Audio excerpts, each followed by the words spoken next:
ఒక కార్యాచరణ ప్రణాళికను కూడా రాష్ట్ర కాంగ్రెస్ కమిటీని తయారు చేసి ముందుకు వెళ్ళవలసిందిగా ఈ కమిటీ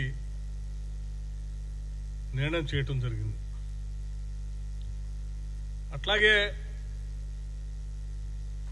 పార్టీ ఆర్గనైజేషన్ సంబంధించి at all levels, even state లెవెల్లో కూడా స్ట్రెంథనింగ్ చేయటం కోసం తీసుకోవాల్సిన చర్యల గురించి సంపూర్ణంగా చర్చించి ఒక నిర్ణయం కూడా వారు చెప్పడం జరిగింది. రాష్ట్ర కాంగ్రెస్ కమిటీ ఆధ్వర్యంలో వారు ఏ రకంగా ముందు పోవాలో కూడా వారికి సూచించడం జరిగింది.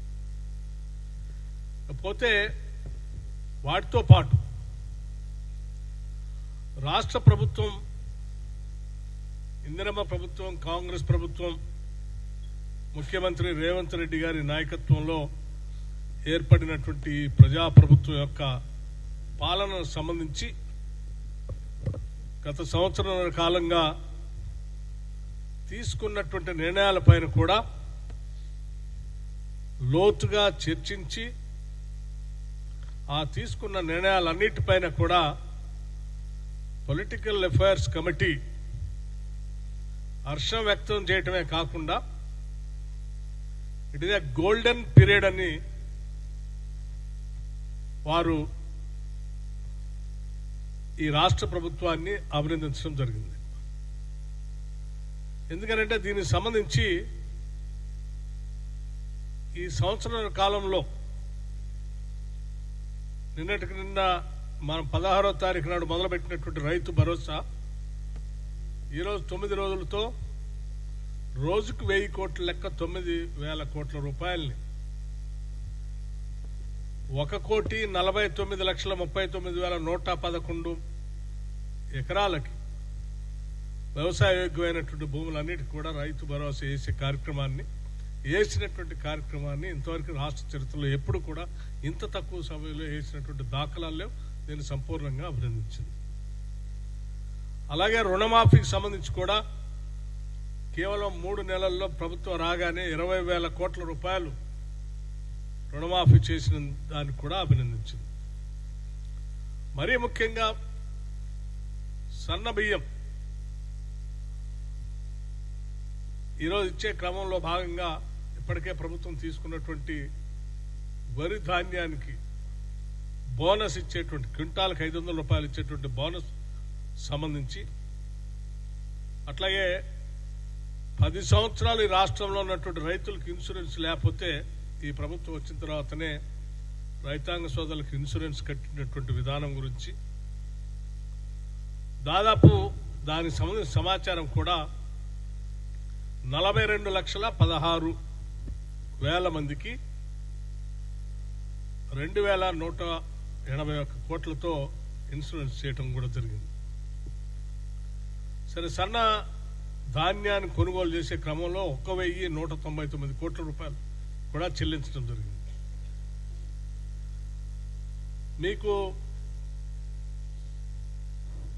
గత 10 సంవత్సరాల్లో ఆనాటి టీఆర్ఎస్ ప్రభుత్వ హయాంలో పంట నష్టపరిహారం అనే మాటనే మర్చిపోయారు. అటువంటి దాన్ని ప్రకృతి వైపరీత్యాల ద్వారా ఎప్పుడైనా రైతులు నష్టపోతే ఆనాటి కాంగ్రెస్ పార్టీ నాయకత్వంలో చాలా సందర్భాల్లో అజిటేషన్ చేస్తే కూడా పట్టించుకోలేదు.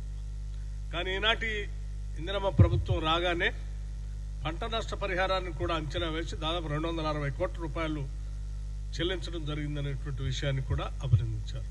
అట్లాగే పవర్ సబ్సిడీకి సంబంధించి కేవలం ఈ సంవత్సరం కాలంలో 29,40,000 పంప్ సెట్లకు సంబంధించి 17,091 కోట్ల రూపాయల్ని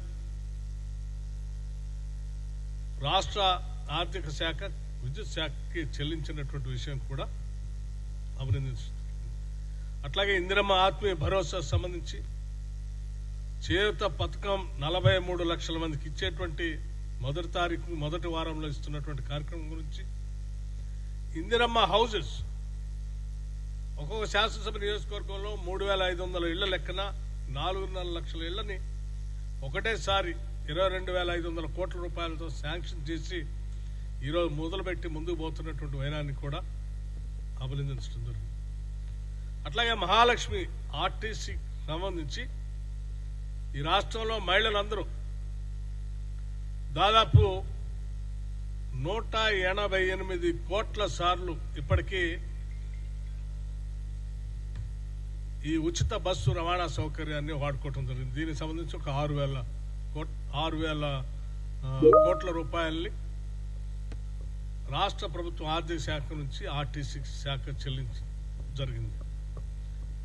అట్లాగే గృహ జ్యోతి పథకం కింద 200 యూనిట్లకు సంబంధించి ఉచితంగా ఇచ్చే కరెంటు దాదాపు రాష్ట్రంలో 51 లక్షల మందికి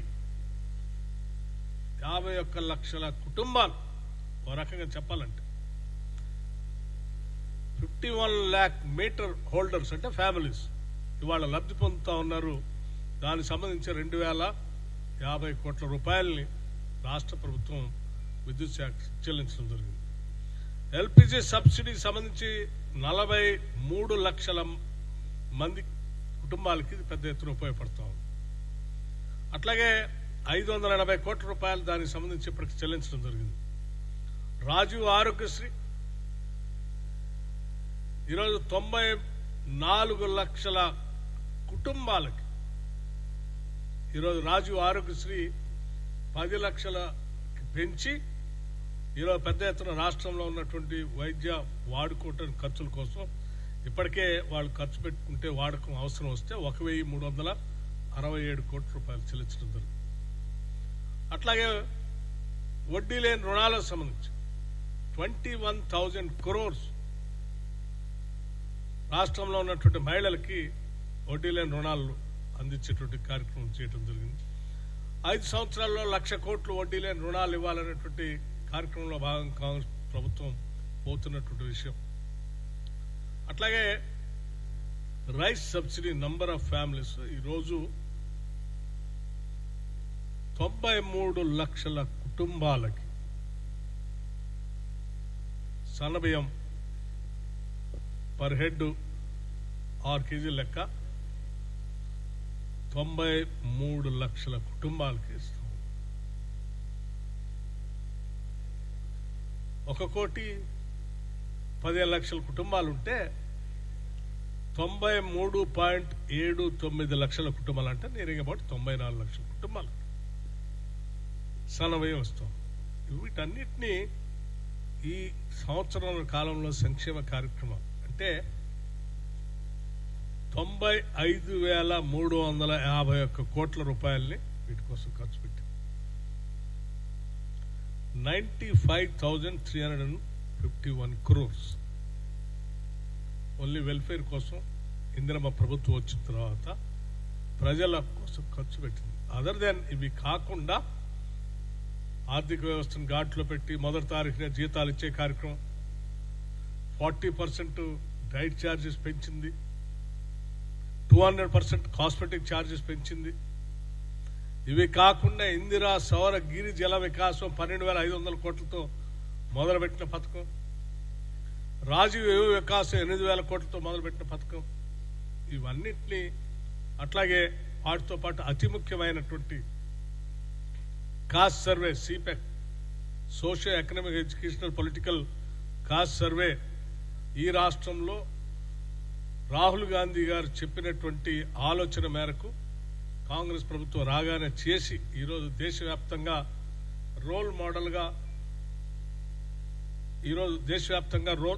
రోల్ మోడల్గా తెలంగాణ అంతా దేశవ్యాప్తంగా చెప్తా ఉన్నారు. దాంతోపాటు ఎస్సీ